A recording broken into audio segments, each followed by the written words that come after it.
The C word, it is a devastating word. I mean, you know, your whole world starts crashing in. Just weeks before he received the startling diagnosis, Bob Bruce felt an unusual growth by his jawline. I just kind of looked up, and there were 2 pea-sized lumps there. And I thought, those weren't there before. I don't remember them before. Initially, he wasn't worried.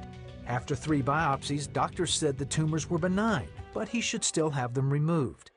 What should have been a routine surgery revealed the tumors were cancerous after all. Bob's wife, Gloria, was in the hospital waiting room when doctors delivered the news. It was a big shock. He said, now, I'm almost certain it's cancer. You know, it was just overwhelming, you know, when you get the cancer diagnosis as to what to do, you know. I mean, we didn't have any choice as to what to do.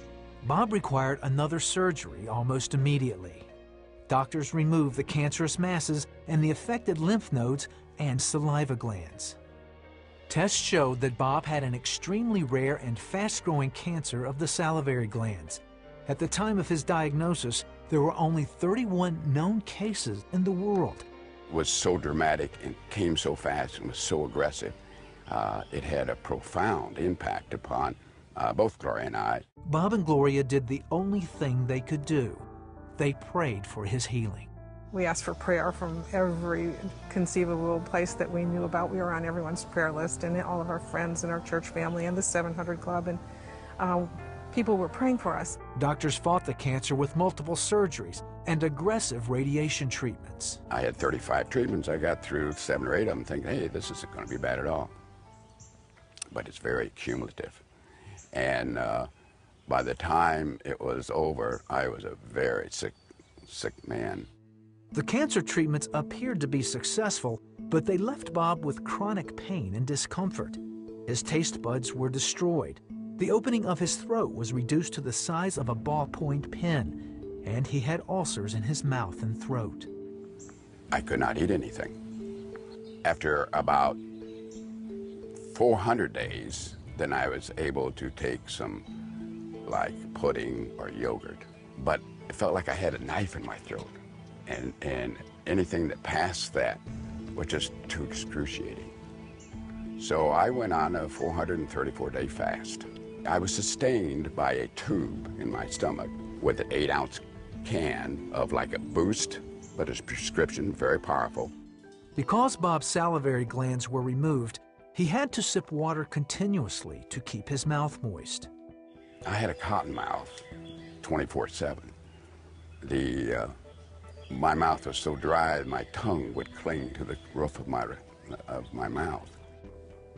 When I would lie down, my nose would get clogged up. I'd have to breathe through my mouth, and that was not good.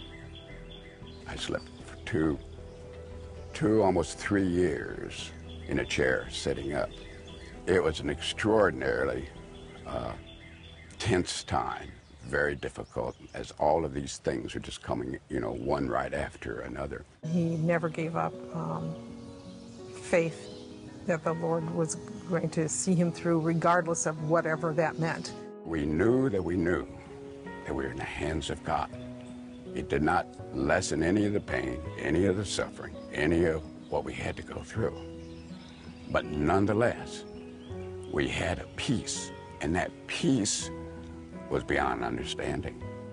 After 2.5 years of pain and suffering, Bob was in for a surprise. We were worshiping, and while in worship, I felt the presence of God come over me.